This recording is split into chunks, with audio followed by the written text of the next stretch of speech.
Hello, YouTube. Welcome to round 24 of 28, coverage of the 2023 Scrabble Players Championship. This was a special round. Round 24, I was playing none other than Michael Fagan, 2022 champion and clubmate of mine. And I was very surprised to be playing Michael because he was completely off of my radar after uh, day one and part of day two. Because Michael had a horrible start to his Scrabble Players Championship of 2023. After vowing to defend his title from the year before, he lost 7 of his first 8 games and 8 of his first 9 games. So he started 1-7, he started 2-8, and then miraculously came back and won 11, I think, of his next 12 games, or something of that. Like, yeah, I think it was 11 of his next 12 games, and actually gave himself a chance to make the finals. If you start a tournament 1-7, uh, even if it's a tournament that lasts 28, 31 rounds, there's almost a 0% chance that you're going to win this tournament. But because of the format of the Nationals, there was a chance that he could make it to second place. At least there was a chance, in a mathematical chance, 2 rounds prior to this one. But unfortunately, in the previous round, Michael lost his game to Mac Meller, which virtually, I think, eliminated him from contention to win second or first place. But they paired me with him anyway, and good. I mean, I like playing people I haven't played. I like maximizing the amount of people I play in a tournament. So even though this didn't mean so much for either of us, because I was almost guaranteed to have a spot and he was almost guaranteed not to, still got to play our hearts out. So Michael opens with credit, and I immediately think about what I can extend credit with. 3-letter extensions. And the first thing I see is that I'm 1 letter off of non-credit, which I'm pretty sure is valid. And I think about miscredit, pre-credit, and discredit. And I figure that discredit and non-credit are probably the only extensions to credit. And why not go for one? Why not go for non-credit? I might even get a challenge off of it. Michael might try to put an S, which I would challenge because I would imagine non-credit is an adjective. So it seemed beneficial for me to go for it, even though it wasn't super likely to draw a second N. I decided I would play EWE. There are lots of options in this position. Weenie for 27 is the, I guess, main counterpart, just scoring as much as possible. Retaining EEO, which is pretty bad, but not giving much back to Michael. And yeah, really just the score of this play is what sets it apart from other plays. There's also the possibility of something like Tweenie, but mostly the options are Weenie, EWE on top, which I preferred not to do just because there are more hooks to WE than EW, so the A and the O and the E can all go on top, even though not lots of letters could go above the ER. I figured it was slightly better for me to play underneath, and because I had a third E, I thought that I could hit the spot more likely than Michael if I didn't draw an N. The other option is ear now, which is an interesting one, just to try and score over a couple turns and balance my rack. And then there's EEEW, which is pretty much maximum defense and maximum balance, rack balance. So yeah, lots of options. I went for EWE. The leave is kind of icky, but the Y can sometimes support a lot of vowels, and I thought the benefits of this play were pretty strong. So Michael responds with Bay, which I wished I hadn't given him, because now this board is very S dependent, and yeah, it's a lot of sorry, I always hesitate with DEYS. I'm like almost certain it's a word every time, but it's just like, what if I'm wrong? GEY is the 3-letter word that doesn't take an S. See, even me, I struggle with 4-letter words. Yeah, this board is now very S dependent. We have all these S hooks. I don't have an S, and yeah, there's not much to do here other than the fact that I drew into non-credit. However, under very unfortunate circumstances, leaving myself with EOOY. But non-credit is the best play here. Michael holds. I was hoping he would challenge, but he did not. And non-credit is indeed a word, and it is indeed an adjective. Just seemed like a word, like a non-credit transaction. Michael uses an S with grips, so not the worst thing. And gives me a spot to play from the G. So I pounce and I play Goonie. There are other options from the G. There's Gooey as well to keep a more balanced leave of INS, but also rid myself of my E, which could come in handy, and the E does do a better job of using these ends to bingo. And Gooey is slightly more overlappable as a play. And there's also Giny, which is 39 points, but not worth it over playing Goonie or Gooey. To pick your poison here, either you keep too many vowels or you keep, I guess, INS, which doesn't pair as well with the board. So here Michael responds without act, and I draw into a bingo. Luckily for me, I'm able to play Malaise. Obviously, this is a very unideal situation of having one bingo that just opens massive counterplay in many spots, but obviously you just have to play the bingo. So I was bracing for impact here, and after a long think, Michael decided to play Axed for 28, which appeared very, very weird to me as a play, as it signaled that he just did not have much in this position. Really not much he could have done otherwise. If he has an I, he plays XI. If he has a U, he plays XU. There's just so many letters that he basically can't have here. And yeah, his leave is always something like this. But yeah, what he wanted to do is limit the damage of these spots that Malaise opened and score points and keep a rack balance. But there is a play here that's very bizarre. Play of Gad for 21, which does around the same thing as Axe does. It eliminates a lot of the possibilities in these areas while also scoring decently, and it keeps the X. And the X can come in handy. Again, if you draw an I, you have XI potential. It's just a better leave, and it's a little bit more defensive than Axed is. Well, it's actually a lot more defensive, and that's the main reason it's a better play. But it's not much better, and it's a tough play to spot. So Axed comes down, and I'm very happy to be able to respond with a Zido and take an 83-point lead. But Michael draws into sneaking for 78, and I draw UUVV. I already had a U, so I drew UVV. And luckily for me, there's one spot that I can use for points, and doesn't leave me with the most terrible stuff. VU is obviously terrible, but Vogue is definitely worth playing for 32 points. The U and the V, although terrible on this board, should probably be okay. I should probably be able to rid myself of the V and the U and continue to play. Michael responds with Tajas for 44, and he's up 7 points. But I drew pretty balanced, and I have a lot of options here. There's possibility of something like Unrove for 20. There's a possibility of something like Mourn for 24. And there's even something like Morning for 24. And the benefit of playing as many tiles as possible is, as you can potentially tell, there are still 2 blanks unseen, and drawing one of them is going to be quite important.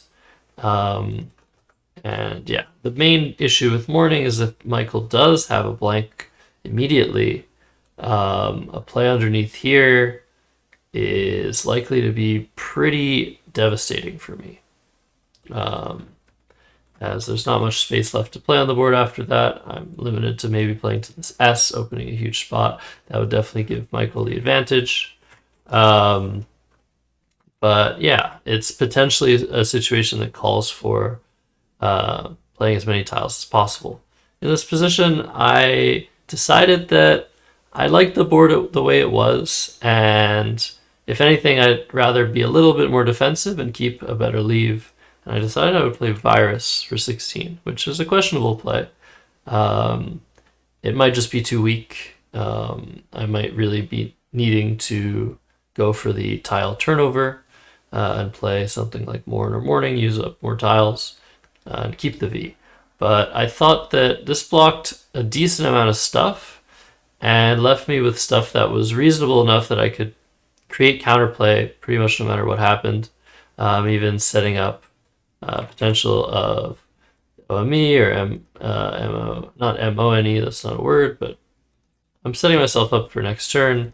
And yeah, I'm not actually blocking like really anything. This S is still open.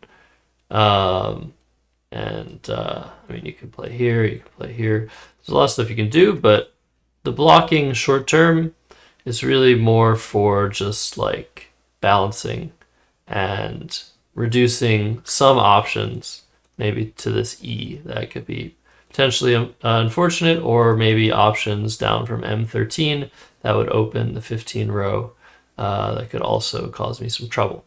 So a lot to think about in this position. I decided I would play Virus, but I definitely should have expanded my search, and maybe I would have played something different.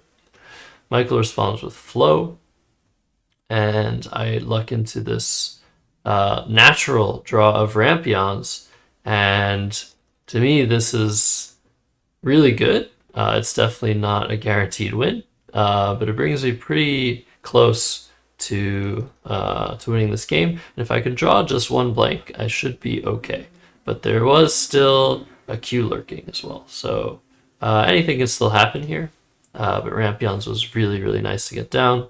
And Michael's response of Furl was even nicer because there wasn't an immediate huge counterplay response that brought Michael close enough in score that I couldn't really rely on just scoring my way to victory. So him only scoring 16 points in this position was absolutely tremendous for me.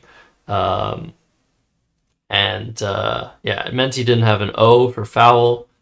And yeah, that's what brings us to this position. And this is the key position. This is the pre-endgame position. What do you do here? You can play Adobe, you can play Voted, and you can play Debate. So going back to the play of Furl, I can be pretty certain that A, Michael did not have the Q when he played Furl, and B, he did not have the O because of foul. So understanding those things maybe changes the course of what you're supposed to do here.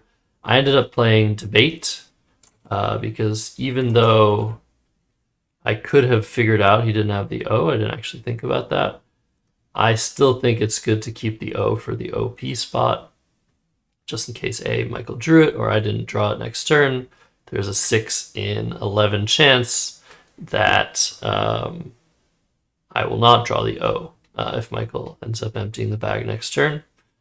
Because he's played 3, there's going to be 2 left in the bag after this, and I'm playing 6. So I think Debate is still the correct play, even worrying about drawing the Q.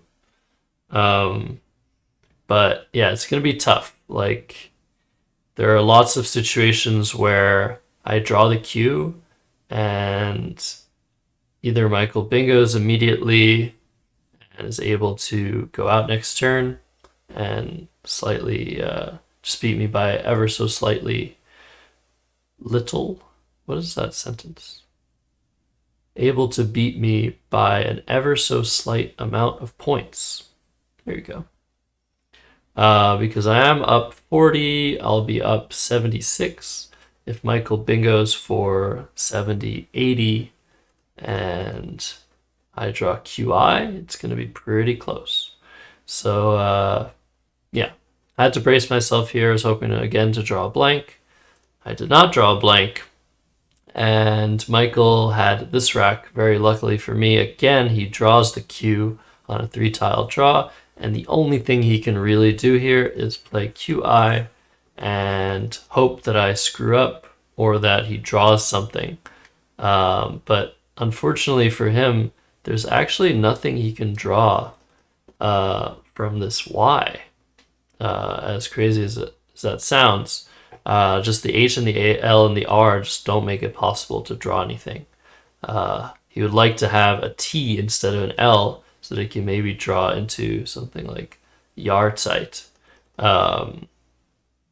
But unfortunately for him, he's going to have to hope for something and on this area of the board, which is all pretty close, pretty cramped up, and it's definitely possible that I can block all of his stuff if he only draws like one consonant, for example.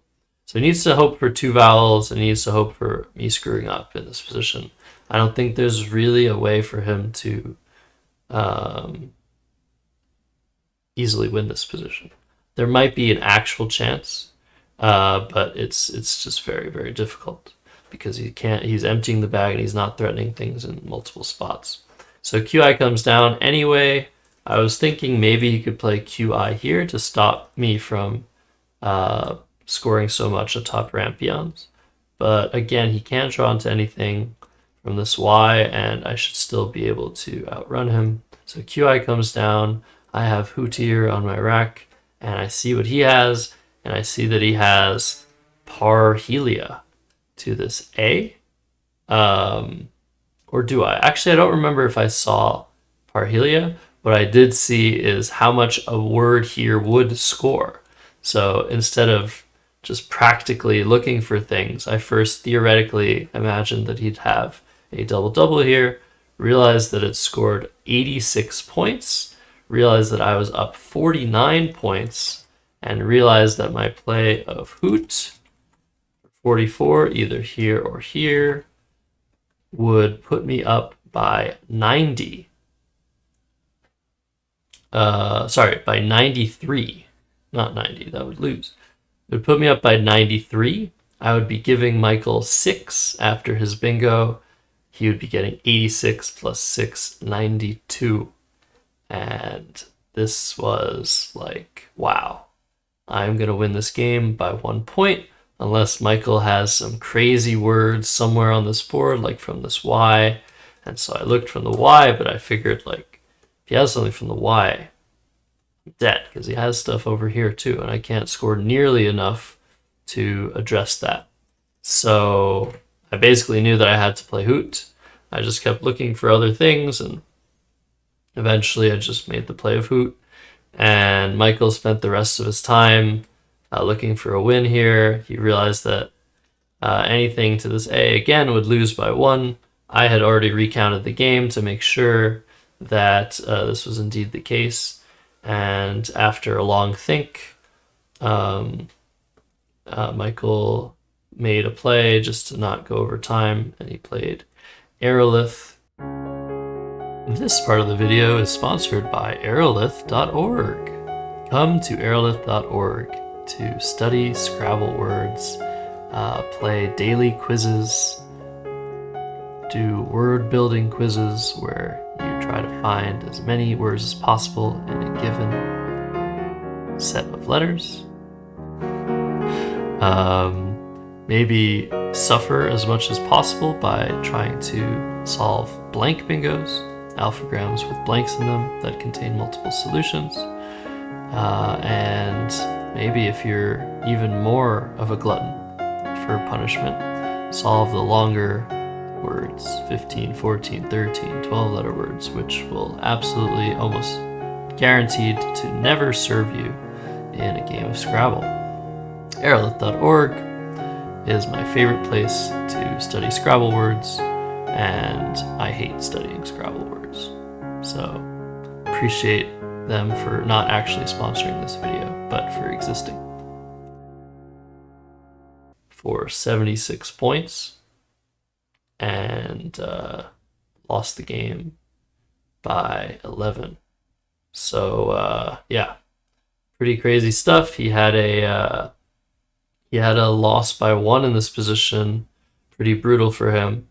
But yeah, luckily he didn't blow anything. Luckily there wasn't Parhelia if it was the only winning play, because it is the only high-scoring play here.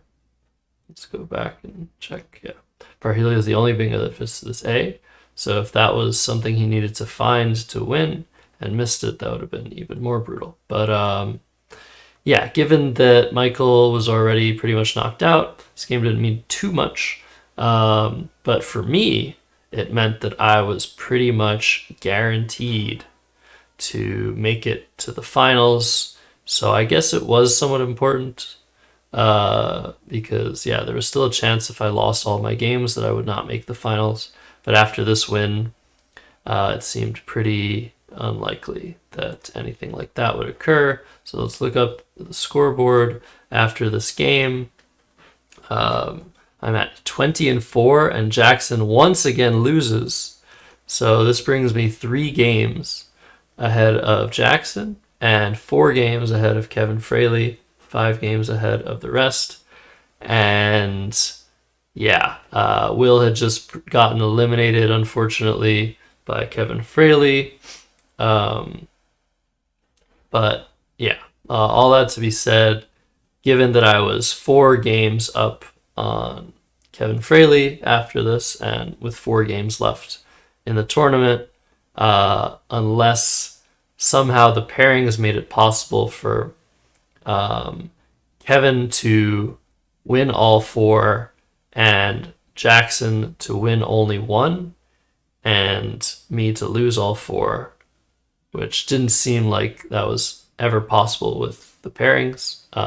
I was guaranteed a spot in the finals after this win. And with that, my record jumps to 20-4. I guess it's redundant now that I have the scoreboard. 20-4 plus 1074 after this win against Michael. So yeah, that was the game. This was a weird game because I always sort of felt like Michael was ahead. I mean, the game was close, but he had the tempo advantage. Let's get rid of the scoreboard. But after Malays, I was definitely favored, and after Zito as well. But after sneaking and my draw, I once again felt like Michael is most likely to win this game, given the 2 blanks were out. And until pretty much the very end, even after Rampions, I didn't feel very secure. It was only until the very end where I was pretty certain that I was going to win. So yeah, once again, my opponent draws both blanks at the same time. This happened against Kevin Fraley as well. It happened against Eric Goldstein, and it was in positions where if they drew the blanks separately, I would be in huge trouble. But yeah, anyways, that's the game. That's round 24. Hope you enjoyed.